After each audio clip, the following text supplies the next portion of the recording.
کیا آپ یہ سوچ سکتے ہیں کہ دودھ کا ایک پیالہ ہو اور پھر اس پیالے سے 50 سے زائد افراد پیٹ بھر کر دودھ پئیں اور پھر بھی وہ دودھ ختم نہ ہو؟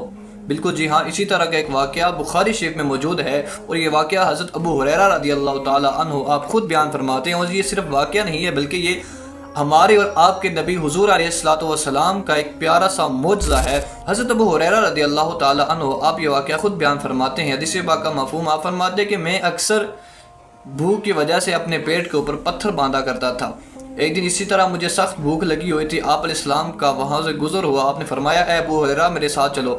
آپ فرماتے کہ میں حضور اسلام کے پیچھے پیچھے چلا گیا، یہاں تک کہ آپ مجھے اپنے گھر میں لے گئے۔ میں نے اجازت چاہی، آپ علیہ السلام نے دودھ کا ایک پیالہ لایا، پھر آپ نے فرمایا کہ اہل صفا والوں کو بلاؤ۔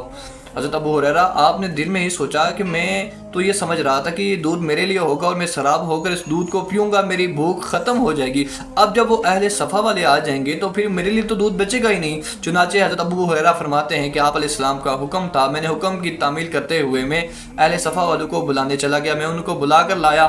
آپ علیہ السلام نے فرمایا اے ابو ہریرہ اہل صفا والوں کو دودھ پلاؤ۔ حضرت ابو ہریرہ حضور اسلام کے حکم کی تعمیل کرتے ہوئے تمام اہل صفا والوں کو دودھ پلاتے گئے، ایک نے پیا، دوسرے نے پیا، تیسرے نے پیا، چوتھے نے پیا، تمام اہل صفا والوں نے پیٹ بھر کر دودھ پیا، لیکن پھر بھی دودھ ختم نہ ہوا۔ حضور علیہ الصلوۃ والسلام نے حضرت ابو ہریرہ سے فرمایا کہ اے ابو ہریرہ اب تم دودھ پیو۔ حضرت ابو ہریرہ فرماتے ہیں کہ میں نے پیٹ بھر کر دودھ پیا، پھر حضور اسلام نے فرمایا کہ اے ابو ہریرہ اور پی لو۔ میں نے فرمایا یا رسول اللہ میری اب اور گنجائش نہیں ہے۔ پھر آپ علیہ الصلوۃ والسلام نے حضرت ابو ہریرہ سے وہ دودھ کا پیالہ لیا، پھر آپ علیہ الصلوۃ والسلام نے وہ دودھ نوش فرمایا۔ اب اس واقعے سے ہمیں بہت کچھ سیکھنے کو ملتا ہے۔ سب سے پہلی بات تو یہ کہ یہ آپ علیہ الصلوۃ والسلام کا ایک معجزہ کہ 50 سے زائد اہل صفا والوں نے دودھ کو پیا، اس کے بعد حضرت ابو ہریرہ نے پیٹ بھر کر دودھ پیا، اس کے بعد آپ علیہ السلام نے اس دودھ کو ختم فرمایا۔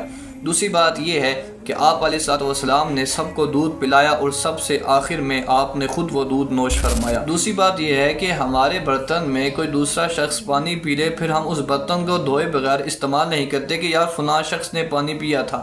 اب حضور علیہ السلام 1,24,000 قوم پیش انبیاء کرام کے امام ہونے کے باوجود آپ نے تمام صحابہ کو دودھ پلایا، اس کے بعد آخر میں ہمیں دودھ پلایا۔ آپ نے یہ ہمیں تعلیم دی ہے کہ ایک مسلمان دوسرے مسلمان کا بھائی ہوتا ہے، مومن آپس میں بھائی ہوتے ہیں، اس لیے ہمیں بھی حضور صلی اللہ علیہ وسلم کے طریقوں پر عمل کرنا چاہیے۔ اللہ تعالی ہم سب کو عمل کرنے کی توفیق عطا فرمائے۔ جزاکم اللہ خیر۔